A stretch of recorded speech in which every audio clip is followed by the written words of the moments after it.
सन 1800 में इटली के महान वैज्ञानिक अलेसैंड्रो वोल्टा ने बैटरी का आविष्कार किया। मतलब उन्होंने एक ऐसी डिवाइस बनाई जो कि चार्ज को स्टोर करके रख सकती थी। अब साइंटिस्टों को और कुछ नहीं चाहिए था। वो चार्ज के ऊपर बहुत सारा एक्सपेरिमेंट कर सकते थे और इलेक्ट्रिसिटी को समझ सकते थे। लेकिन प्रॉब्लम एक और थी। प्रॉब्लम ये थी कि बैटरी काम कैसे करती है, इसके पीछे बहुत सारी थ्योरीज काम कर रही थी। हर एक साइंटिस्ट की अपनी थ्योरी थी, अपना ही एक मेथड था चीज को समझाने का। बहुत सारे साइंटिस्ट लगातार कोशिश कर रहे थे कि एक आम राय बन जाए, एक आम थ्योरी मतलब एक कॉमन थ्योरी बन जाए, या एक थ्योरी ऐसी आ जाए जो कि कन्विंसिंग थ्योरी हो, जो कि ये चीज को प्रूव कर सके कि बैटरी वाकई में ऐसे काम करती है। हालांकि इस चीज में काफी साल गुजर गए और साइंटिस्ट लगातार इस थ्योरी को या इस बैटरी की वर्किंग को समझने की कोशिश कर रहे थे। इसी बीच 1825 में जर्मनी में, जिसे आज हम जर्मनी देश के नाम से जानते हैं, जर्मनी के एक छोटे से शहर के छोटे से स्कूल में एक टीचर ज्वाइन करता है जो कि फिजिक्स और मैथमेटिक्स का टीचर है। अपने फ्री टाइम में रिसर्च करने के लिए वो बैटरी को चुनता है। मतलब ये टीचर अपने फ्री टाइम में एक्सपेरिमेंटेशन के लिए या अपनी टीचिंग को और निखारने के लिए या अपने टीचिंग करियर को आगे बढ़ाने के लिए इलेक्ट्रोकेमिकल सेल के ऊपर काम करने की कोशिश करता है। वो ये समझने की कोशिश करता है कि बैटरी काम कैसे करती है। मतलब वो भी इसी रेस में होता है जिस रेस में बहुत सारे साइंटिस्ट थे, कि ये पता कर सकें कि आखिर बैटरी काम कैसे करती है। अब इस बैटरी के ऊपर काम करते करते, क्योंकि वो दिन रात एक्सपेरिमेंटेशन कर रहा था, तो इतने सारे एक्सपेरिमेंट कर करके उसने एक ऐसा लॉ पता लगा लिया जो लॉ उस वक्त की एग्जिस्टिंग फिलॉसफी के अगेंस्ट काम कर रहा था। मतलब उस वक्त के जो प्रिंसिपल थे, 19 सेंचुरी के जो अर्ली 19 सेंचुरी के जो प्रिंसिपल्स थे, ये लॉ उन प्रिंसिपल्स के खिलाफ काम कर रहा था या कुछ अलग हट के बात कर रहा था। ये बात उस वक्त की जो प्रिवेलिंग साइंटिफिक फिलॉसफी थी या साइंटिफिक कम्युनिटी थी, उनको हजम नहीं हुई। उनको प्रॉब्लम क्या थी, ये हम थोड़ी आगे जाके डिस्कस करेंगे। लेकिन नतीजा क्या हुआ, इस क्लैश का नतीजा क्या हुआ? इस क्लैश का नतीजा ये हुआ कि उस टीचर को मजबूरन स्कूल से रिजाइन करना पड़ा। यह भी कहा जाता है कि काफी महीनों तक वो जॉबलेस भी रहा और सालों तक यहां वहां कई छोटी मोटी जॉब्स करता रहा। इतनी ज्यादा उसे ह्यूमिलिएशन का सामना करना पड़ रहा था। लेकिन इस टीचर ने हार नहीं मानी। लगातार किसी न किसी जगह को लेके वो एक्सपेरिमेंट करता रहा, छोटी मोटी जॉब्स करता रहा, लेकिन बैटरी के ऊपर जो भी उसकी रिसर्च चल रही थी वो उसने नहीं छोड़ी। और फाइनली उसने एक किताब भी छापी। लेकिन इतनी सारी मेहनत बेकार नहीं गई। जैसे कि बड़े कहते हैं कि कभी भी किसी तरह की मेहनत बेकार नहीं जाती।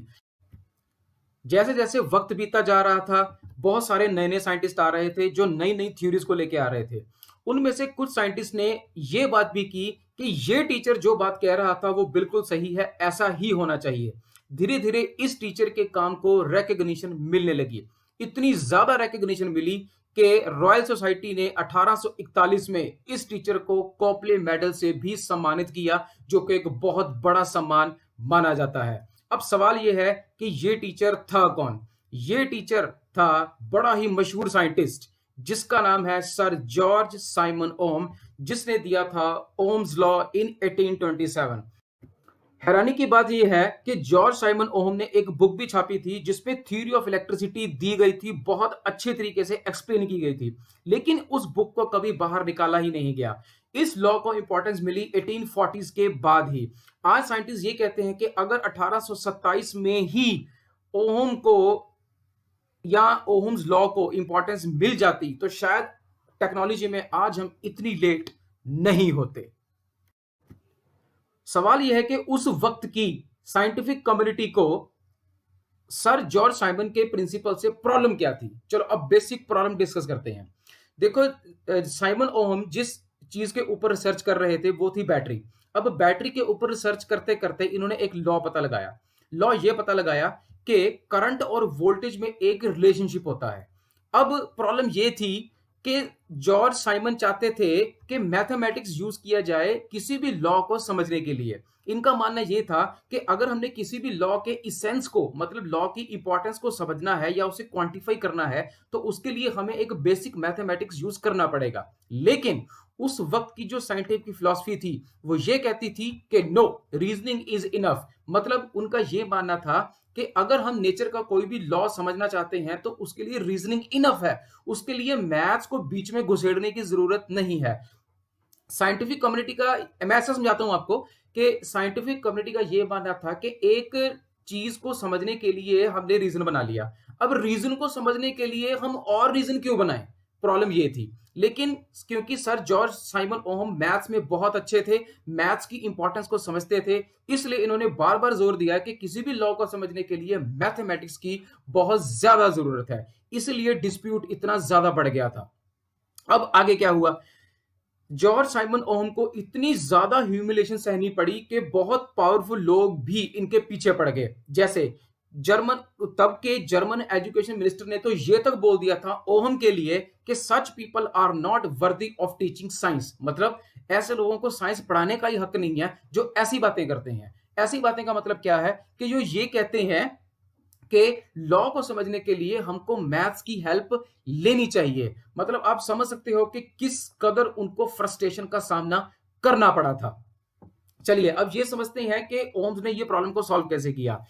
ओम ने एक लॉ पता लगाया जिसको ओम्स लॉ बोलते हैं। कोई भी बेसिक, जिसने बेसिक साइंस पढ़ी है, इस लॉ को वो बच्चा या वो बंदा जानता होगा, ऐसा शायद दुनिया में ही कोई नहीं होगा जो इस लॉ को नहीं जानता होगा। तो क्या है ये लॉ, ओम ने ये पता लगाया कि किसी भी सर्किट में जितनी ज्यादा वोल्टेज होती है उसी के हिसाब का सर्किट में करंट पैदा होता है, मतलब वोल्टेज और करंट की रेशियो हमेशा कांस्टेंट रहती है। अगर आप वोल्टेज को बढ़ा दोगे तो करंट भी बढ़ जाएगा। देखिए अब इसमें मैथ्स कैसे हेल्प कर रहा है, मैथ ऐसे हेल्प कर रहा है कि अगर हम सिंपल ऐसे कह दें कि वोल्टेज के बढ़ाने से करंट बढ़ जाएगा, लेकिन कितना, क्या अगर मैं ट्वाइस वोल्टेज बढ़ाऊं तो करंट कितना बढ़ेगा, ट्वाइस बढ़ेगा, थ्राइस बढ़ेगा या 4 टाइम्स बढ़ेगा। तो मैथ्स हमें यह समझने में हेल्प करता है कि रेशियो कांस्टेंट रहती है, मतलब अगर मैं ट्वाइस वोल्टेज बढ़ाऊंगा तो सर्किट में ट्वाइस करंट बढ़ जाएगा, अगर मैं 4 टाइम्स वोल्टेज बढ़ा दूंगा तो करंट भी 4 टाइम्स ही बढ़ जाएगा।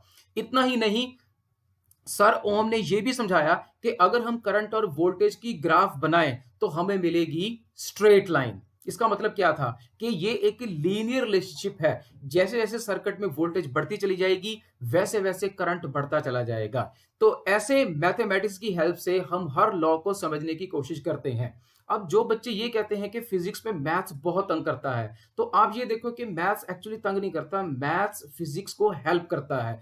फिजिक्स की जितनी भी थ्योरीज हैं उनको प्रूव करने के लिए हमें मैथमेटिकल मॉडल्स को लाना पड़ता है, क्योंकि मैथ्स कभी झूठ नहीं बोलता, मैथ हर चीज पे मोहर लगा देता है। शायद इसीलिए किसी ने कहा था कि if physics is the king of science then mathematics is the queen of sciences. ठीक है, समझ में आया। तो देखो अगर उस वक्त ओहम जिद ना करते मैथ्स को लाने की तो शायद इतना बड़ा लॉ कभी डिस्कवर ही नहीं होता। मतलब ये देखो कितने सारे रेजिस्टर्स, आईसीज या कैपेसिटर्स, मतलब जितनी भी इलेक्ट्रॉनिक इंडस्ट्री है वो सारी की सारी इंडस्ट्री आज एक छोटे से लॉ पे खड़ी है, that is Ohm's law. So this is the importance of Ohm's law and this is the importance of mathematics in the physics और इन साइंस फील्ड। तो अगर आपको वीडियो अच्छी लगी हो, इंटरेस्टिंग लगी हो, मुझे आप कमेंट करके जरूर बताना। आज के लिए इतना ही, और इंटरेस्टिंग वीडियो लेके जल्द हाजिर होऊंगा। तब तक के लिए stay safe, goodbye and stay safe.